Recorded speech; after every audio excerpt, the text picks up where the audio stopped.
Assalamualaikum warahmatullahi wabarakatuh. Halo pemirsa cerita inspiratif dimanapun Anda berada. Salam sejahtera untuk kita semuanya.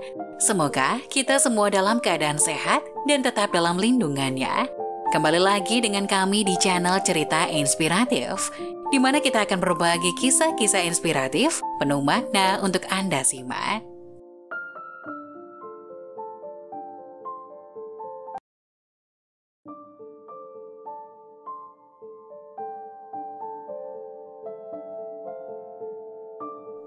Suami bunuh istri demi selingkuhan, tapi selingkuhan bunuh suami demi warisan.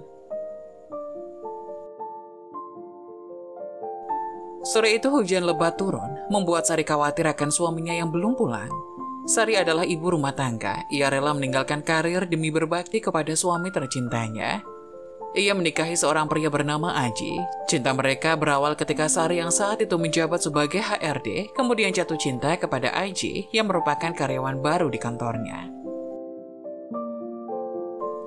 Kisah cinta mereka berjalan mulus hingga akhirnya ke pelaminan. Sari yang merupakan HRD pun mengundurkan diri agar bisa fokus mengurus rumah tangganya dan juga agar tidak menjadi batu sandungan untuk karir suaminya. 5 tahun mengarungi rumah tangga tanpa adanya seorang anak membuat Sari selalu kesepian. Dirinya selalu khawatir menunggu suaminya pulang.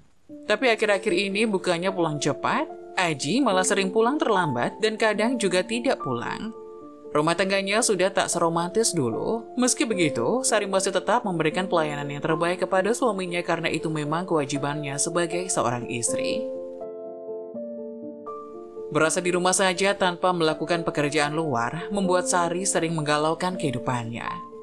Seperti hari ini, ketika hujan lebat datang dan Sari sangat khawatir jikalau suaminya ada apa-apa dalam perjalanan pulang. Dirinya menunggu sang suami di depan pintu dengan cemas dan was-was. Hingga terdengar suara mobil masuk ke dalam halaman rumahnya. Sari yang mengenal itu mobil, suaminya pun langsung bergegas membukakan pintu untuk menyambutnya. "Hujan deras banget, Mas. Mau aku buatin kopi hangat?" tawar Sari begitu suaminya masuk ke dalam rumah. "Aku capek, mau istirahat dulu," jawab suaminya dingin. Sari pun mempersilahkan Aji untuk tidur di kamarnya, sedangkan dirinya memasak untuk makan malam. Baru saja membuka kulkas, Sari langsung mual mencium aroma isi kulkasnya. Ia muntah-muntah hebat hingga lemas. Sari bingung, perasaan dirinya tidak pernah menyimpan makanan di kulkas dan ia selalu memasukkan bahan-bahan segar berkualitas di dalamnya. Tapi kenapa hari ini tercium aroma busuk yang membuat Sari mual? Hingga akhirnya sebelum masak, Sari pun malah sibuk membersihkan isi kulkas, memilah bahan makanan yang segar dan yang akan dibuang. Tapi meski menggunakan masker sekalipun, aroma busuk itu tetap menggelitik hidung Sari yang membuat Sari mual dan muntah lagi. Sari yang tidak sanggup memasak pun akhirnya menghampiri suaminya untuk memesan makanan. "Mas, aku nggak enak badan, jadi nggak bisa masak, kamu order aja ya, Mas." Tapi bukannya menjawab, suaminya malah membalikkan badan lalu kembali melanjutkan tidur. Sari pun ikut berbaring di sampingnya suaminya, karena ia juga merasa kelelahan yang luar biasa akibat muntah-muntah tadi. Esok paginya Sari terbangun dengan kondisi lemas karena malam sebelumnya mereka tidak makan malam.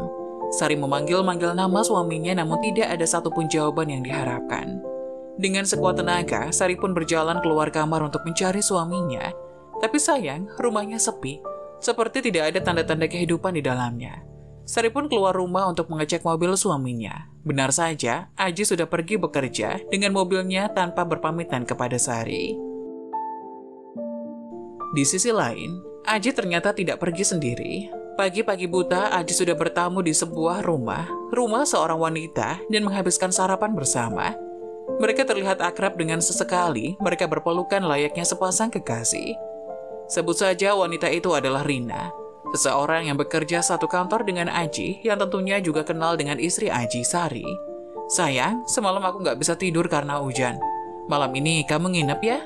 rengek Rina sambil bergelayut di lengan Aji. "Iya sayang, pokoknya aku bakal menemani kamu sampai pagi." Hingga akhirnya mereka berdua pun masuk ke dalam mobil dan berangkat kerja bersama. Di kantor mereka berdua tidak menunjukkan adanya kedekatan satu sama lain. Tapi ketika sudah di luar kantor, Aji dan Rini sangat lengket, layaknya sepasang suami istri yang baru saja menikah. Perawakan Rina yang tinggi dengan tubuh ramping membuat semua siapa saja akan tergoda, begitu juga dengan Aji. Meski sudah memiliki istri, Aji diam-diam berselingkuh dengan Rina yang kerap kali menghabiskan malam bersamanya, meninggalkan istrinya yang selalu menunggu kepulangannya. Sepulang kerja, seperti janji Aji, dirinya pulang ke rumah Rina dan menginap di sana. Mereka hidup layaknya pasangan sesungguhnya, di mana Rina memasak untuk makan malam dan Aji selalu tanggap membantu. "Mas, kapan kamu ceraiin istri kamu?" tanya Rina membuka percakapan. "Sabar sayang, kamu tahu kan kalau semua hartaku atas nama dia. Kalau cerai, nanti aku nggak dapat apa-apa dong." "Terus, sampai kapan kita bakal hidup kayak gini terus, Mas? Aku juga pengen pamer suami tampan dan gagah kayak kamu," goda Rina. Godaan Rina pun membuat seluruh hati Aji luluh, hingga mereka pun melanjutkan kegiatan mereka hingga larut malam. Di sisi lain, Sari menangis dalam kegelapan malam. Dirinya kesakitan, tapi juga tidak bisa meminta bantuan. Perumahannya jauh dari orang tua, sedangkan suaminya entah ada di mana. Dia sudah mencoba makan dengan memesan makanan, tapi yang terjadi makanan itu tidak bisa masuk. Bahkan yang keluar dari perut Sari lebih banyak dari yang diminum Sari.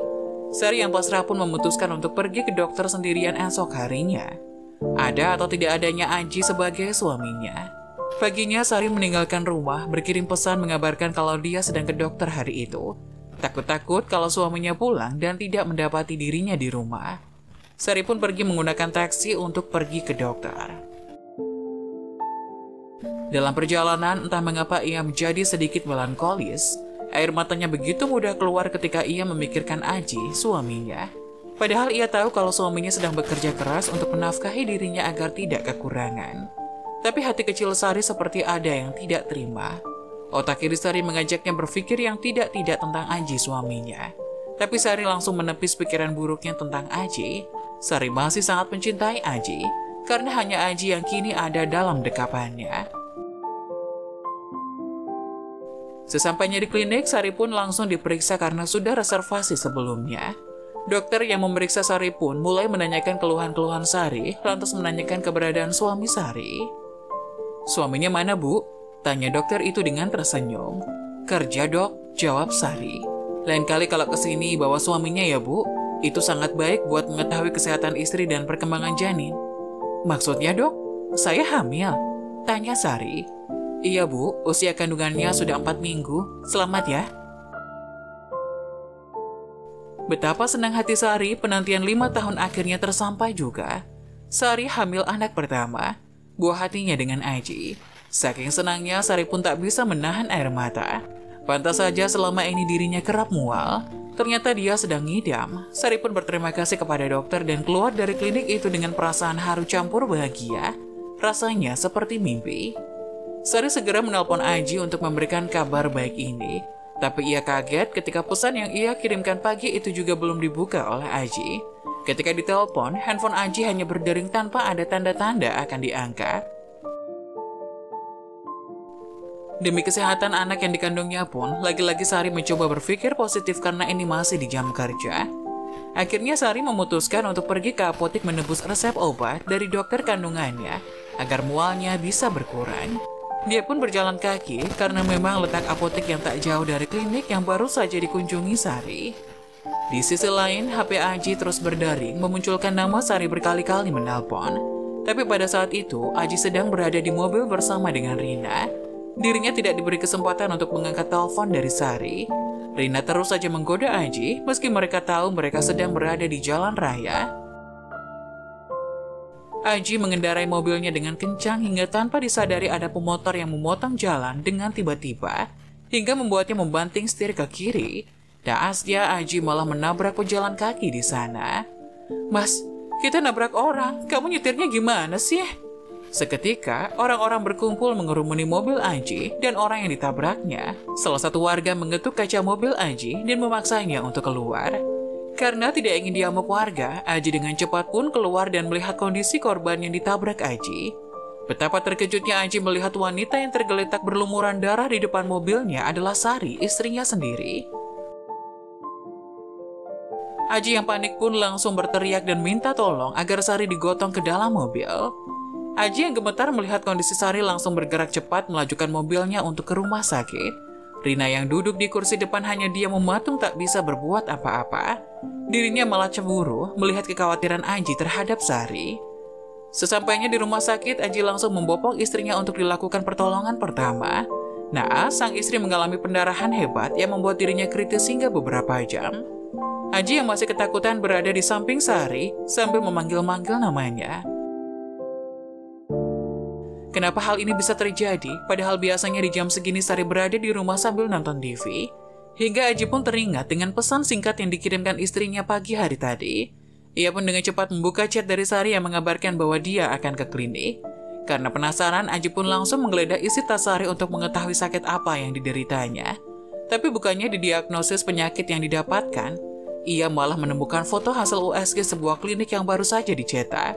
Iya, Aji akhirnya mengetahui bahwa Sari sedang mengandung anaknya. Tangis Aji semakin pecah, 5 tahun penantian akhirnya berujung juga. Meski akhir-akhir ini Aji memperlakukan Sari dengan buruk, ia berjanji akan memperbaiki diri dan menyayangi Sari demi buah hati yang ada dalam kandungannya itu. Ia juga bertekad untuk mengakhiri hubungan terlarangnya dengan Rina.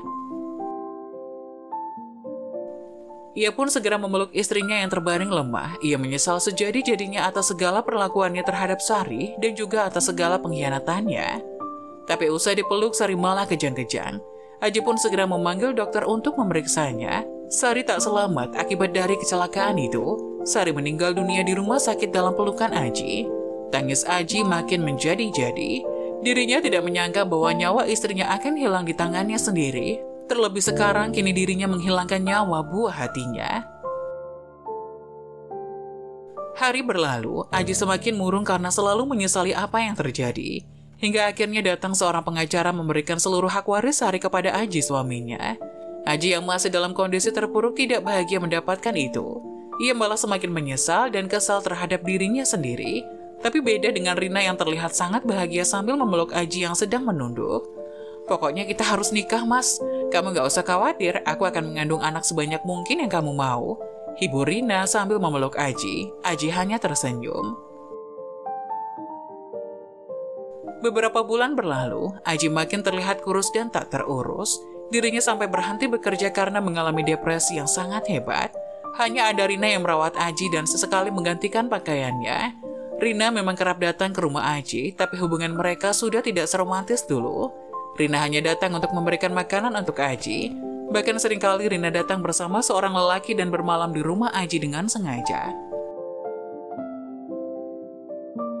Aji yang mengetahui itu tidak peduli lagi dengan apa yang Rina lakukan. Hingga puncaknya, Rina sengaja mencampurkan racun terlebih dahulu ke makanan yang akan dikonsumsi oleh Aji. Aji yang tidak menaruh curiga sedikit pun memakan dengan lahap seperti biasa. Tapi ketika berada di suapan terakhir, mata Aji melotot. Mulutnya mengeluarkan busa, tubuhnya muncul keringat dingin hingga pada akhirnya jantungnya berhenti berdetak. Aji meninggal dunia saat itu juga. Rina yang melihatnya pura-pura bersedih dan meminta tolong satpam yang lewat agar dibantu membawanya ke rumah sakit. Rina memanipulasi kematian Aji menjadi bunuh diri, hingga semua harta kekayaan Aji kini jatuh di tangannya. Selang beberapa lama ketika Rina sedang asik berbincang dengan suami barunya, 2 orang polisi datang untuk menangkap Rina atas dugaan pembunuhan berencana terhadap mantan kekasihnya, Aji. Tanpa mendengar penjelasan lebih dulu, 2 polisi itu segera memborgol tangan mulus Rina dan membawanya ke kantor polisi untuk diperiksa. Hingga vonis hakim memutuskan bahwa Rina mendapat hukuman penjara seumur hidup, yang artinya Rina akan membusuk di penjara selama sisa hidupnya.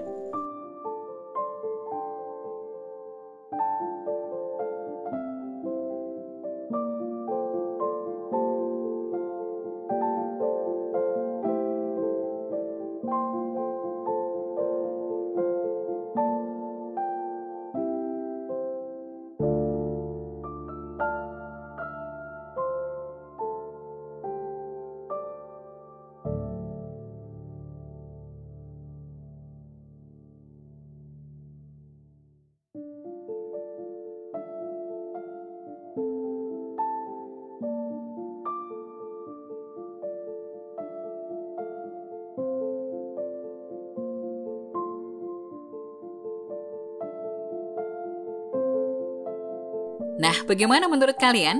Jangan lupa tulis pendapat kalian di kolom komentar ya. Wassalamualaikum warahmatullahi wabarakatuh.